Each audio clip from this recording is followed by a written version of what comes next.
Hello everyone, welcome back. So we were doing the Lok Sabha.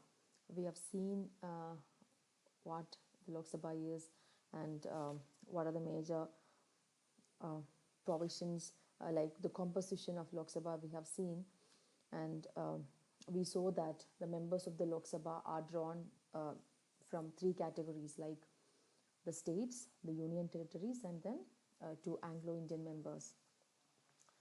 Now we were talking about the delimitation, and that's where we had stopped. And as you know, delimitation is for the purpose of dividing the states into territorial constituencies, niyojaka mandalangal, okay, based on territories. So in this respect, in respect of dividing or making territorial constituencies, the constitution makes two provisions. Number one is that each state is given a certain number of seats in the Lok Sabha. So for example, Kerala we have 20, So based on the population of a particular state, each state is allotted a certain number of seats in the Lok Sabha. And the second provision is that um, each state is divided into various territorial constituencies. So this is done in such a manner that the population of each of these constituencies remains almost the same. So basically, to sum up, uh, we have actually tried to ensure that there is uniformity of representation with respect to uh, the number of seats allotted for various states, because we allot the number of seats for each state in the Lok Sabha based on their population. So higher the population, you get higher representatives in the or higher number of representatives in the Lok Sabha. So this ensures equality or uniformity in representation. Second is that we also have tried to ensure uniformity of representation between various constituencies within each state, because we have tried to ensure that the population of these states, these constituencies remain more or less equal. Now, after each census, we try doing this act of delimitation. A delimitation എന്ന് പറഞ്ഞാൽ this is the act of dividing state into numerous territorial constituencies based on the population. So, this is about delimitation. Now coming to the qualifications of members of Lok Sabha. What are the qualifications that a person should have to be a member of the Lok Sabha? Number one is that he should be a citizen of India, obvious. He should be of at least 25 years of age. And other qualifications the parliament can prescribe as and when needed. So parliament, apart from these qualifications, parliament can prescribe other qualifications also from time to time. And again, he or she should not hold any other office of profit. And finally, he should not be a criminal or somebody of an unsound mind, or even somebody who is declared an insolvent. Insolvent, somebody who has been declared by a court or something like that, a competent court, saying that this particular person has so many debt which he cannot repay. Okay so തിരിച്ച് അടയ്ക്കാൻ പറ്റാത്തത്ര കടം ഉള്ള ആളെയാണ് അങ്ങനെ declare ചെയ്ത ആൾക്കാരെയാണ് we say insolvency. So but there are certain criteria for disqualification of a person as an MP. For example, the first criteria is that if a person has been disqualified to be an MP under any law of the parliament, then obviously he stands disqualified. So he cannot become a member of the parliament. Second, if he is not a citizen of India, or if he has voluntarily acquired the citizenship of any other country. See, if a person voluntarily acquires the citizenship of any other country, then naturally he loses the citizenship of India, because we do not have double citizenship. So in that case also the person will lose his MPship. And the next is that under anti-defection law. Anti-defection എന്ന് പറഞ്ഞാൽ കൂറുമാറ്റം തടയാനുള്ള നിയമം, കൂറുമാറ്റ നിരോധന നിയമം. because you know, you can understand what is defection from this. Defection is when somebody voluntarily gives up the membership of a political party on whose ticket he contested and won the election. For example, if somebody contested the election as a Congress candidate and he won the election, but later going on, he gives up the party membership and joins maybe BJP or other party, then obviously he will be disqualified under anti-defection law. And now he can also be disqualified under the anti-defection law if he abstains from voting or if he votes against the direction of his party, of his political party. Because whenever things are taken up for voting in the parliament, each party directs its members as to how to vote, whether to favor it or not to favor the bill. So in such situations, if an MP if he abstains from voting or if he votes against his party directions, then he can definitely be disqualified under the anti-defection law.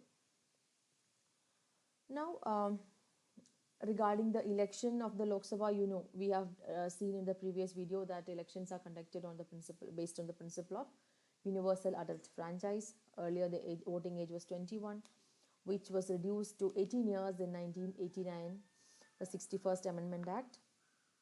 So, coming to the term of the House, the usual tenure of the House is 5 years, but there are occasions when the House can be dissolved earlier, maybe on the advice of the Prime Minister, or sometimes during national emergency the term may be extended. That's also possible. We had seen when we did emergency provisions, and so this has happened once during the emergency, that we have had only one emergency, that was in 1975, and we then extended the tenure of the House, but you cannot extend it after the operation of emergency ceases. Now, you know that the presiding officer of the Lok Sabha is a speaker. So speaker is elected from among the members of the Lok Sabha. So they elect one of them as the speaker, and he is assisted by the deputy speaker, or rather a deputy speaker presides over the procedures in the House in the absence of the speaker. And we also have somebody called pro tem speaker, PROTEM, pro tem speaker.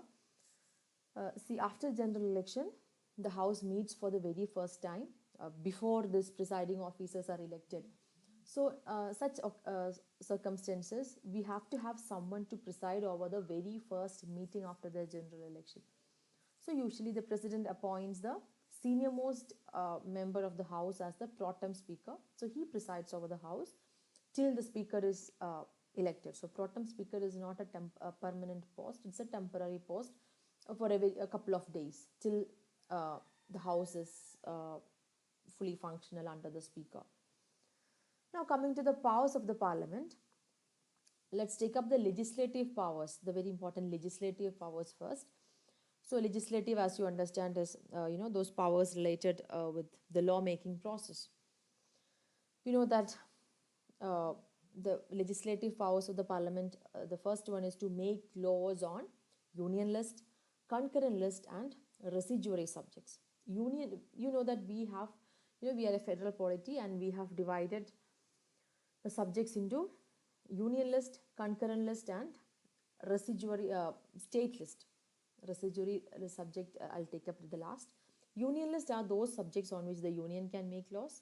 State list are those subjects on which the state can make laws. Now we also have a concurrent list on which both the center and the states can make laws. But in case of a difference of opinion or a clash between the laws made by the center and the states, then definitely the law passed by the center shall prevail. Now, legislative power of the Lok Sabha extends to the matters on the union list and the concurrent list. And now it also extends to residuary subjects. So what are residuary subjects? residue is something that is left over. So residuary subjects are something that has not been mentioned in any of these three lists, because sometimes you have new issues coming up for which you might need a law. So such subjects will be dealt by the union legislature, the Lok Sabha. So they have lawmaking power over these matters. Now, when it comes to the money bills, the powers of the Lok Sabha are almost complete. Number one, it's the Speaker of the Lok Sabha who decides or who certifies whether a bill is a money bill or not. Now, in the case of money bills, the Lok Sabha has the final word. And when it comes to constitutional amendment bills, both the Lok Sabha and the Rajya Sabha have got real co-equal powers. Both the Lok Sabha and the Rajya Sabha are equally powerful in the case of constitution amendment bills. In case of a disagreement between the two houses, the Lok Sabha and the Rajya Sabha, with regard to the passage of a bill, then we have the option of a joint sitting convened by the president of the country. But this happens very rarely though. So we have a joint sitting or a joint meeting of the Lok Sabha and the Rajya Sabha, which is presided by the Lok Sabha Speaker. So there we try to resolve this deadlock. So in most cases, since the Lok Sabha is numerically stronger, the decision of the Lok Sabha prevails in the case of a joint meeting. Now, there are certain occasions when the Union Parliament can make laws on a subject in the state list. Earlier, I had just told you that on a matter in the state list, the state can make laws. But there are certain circumstances where even if a matter falls in the state list, even then the Parliament can make laws. So number one, during the operation of an emergency. Number two, if two or more states make a joint request to the Parliament, if two or more states decide to come together and jointly request the Parliament to make law on a certain subject that falls in the state list, then in that case, the Parliament can make law on that subject. Next is, when President's rule is in operation in the state, then the Parliament can make laws for them, even if that particular subject is in the state list. Next is, very important, Rajya Sabha can pass a resolution by 2/3 majority saying that a particular subject in the state list will now be legislated by the union government. So that power is with the Rajya Sabha. So and finally, one more instance, we have various international treaties and agreements signed by the union government. So to honor such treaties and to honor various international agreements, the Parliament can make laws on a subject in the state list. Now coming to the executive powers of the Lok Sabha. See, you know that the Council of Ministers, which is the executive, is collectively responsible to the Lok Sabha. So that sums it up. So the executive or the Council of Ministers is collectively responsible to the Lok Sabha. This means that the Lok Sabha or the House of the People have a real control over the Union Council of Ministers, or the executive rather. So the Council of Ministers remain in office only so long as it enjoys the confidence of the Lok Sabha. So as long as it enjoys the confidence of the Lok Sabha, it can be in power, be in office. So this means that it has a complete control over the executive. Now, the Lok Sabha can remove the Council of Ministers, number one, by rejecting a money bill. If a money bill is rejected, if the Lok Sabha rejects a money bill, then that amounts to, the collapse of the Union Council of Ministers. Number two, by rejecting a budget. We have seen that we have union budget being passed every year by the finance minister. The union budget, the annual financial statement of the country. So this is also a bill which has to be passed. Now, if the Lok Sabha rejects this bill, then that also amounts to the uh, collapse of the Union Council of Ministers. And next is the very common thing, is by the passing of a no confidence motion against the Council of Ministers.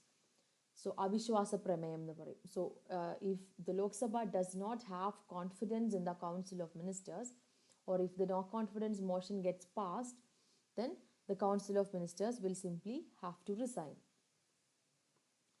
Now there are also other tools or other tools for the Lok Sabha to control the executive or the Union Council of Ministers. Like you have the provision of asking questions and supplementary questions in the House, and you also have various motions passed in the House. So these are all various little tools with which the Lok Sabha exercises its control or keeps a check on the Council of Ministers. Now coming to the financial powers of the Lok Sabha. In terms of financial powers, Lok Sabha has got a clearly superior position. Now, Lok Sabha has a complete control over the finances of the union government, because the union government cannot levy or modify a tax without the consent or the approval of the Lok Sabha. Now, even all the financial bills, including the taxation proposals, etc., has to be approved by the Lok Sabha, and all the expenditure incurred by the central government has to be approved by the Lok Sabha. So whatever expenses the central government makes, whatever taxation proposals they have, all these money matters has to be approved by the Lok Sabha. And you also know that every year we have a union budget. So if the union budget is rejected by the Lok Sabha, that even amounts to the dissolution or the overthrow of the Council of Ministers. Now, when it comes to money bills, we have seen that Lok Sabha has a complete control over the money bills. So Rajya Sabha doesn't have the option of not accepting a money bill. The maximum that the Rajya Sabha can do is to delay the passage of the money bill by a maximum of 14 days. So 14 days is, or 2 weeks, that's the time that the Rajya Sabha have got to do or to act on the money bill that they receive. And if they do not pass the money bill within those 2 weeks or 14 days, then automatically we consider that the money bill has been passed. So Lok Sabha has a clear upper hand over the money bill. Now coming to the electoral functions. Number one is that the Lok Sabha, elected members of the Lok Sabha, participate in the election of the president. And all members of Lok Sabha participate in the election of the vice president. And the Lok Sabha members also participate in the member of a speaker and deputy speaker. So and the Lok Sabha also has the power to make laws regarding the election procedures to offices like the president, vice president, the speaker, etc. So the laws regarding elections are also the Lok Sabha has the power to make laws on matters regarding to elections also. Now coming to the power of impeachment, president, vice president, Supreme Court judges, or chairman, members of election commission, UPSC, etc. In such cases, the Lok Sabha the Lok Sabha and the Rajya Sabha are equally powerful in terms of impeachment of these offices. But in the case of vice president, The impeachment has to be initiated in the Rajya Sabha itself. Otherwise, in any other office, the impeachment may be initiated in the house. So this is about the Lok Sabha. In the next video, we will be doing the Rajya Sabha. Thank you.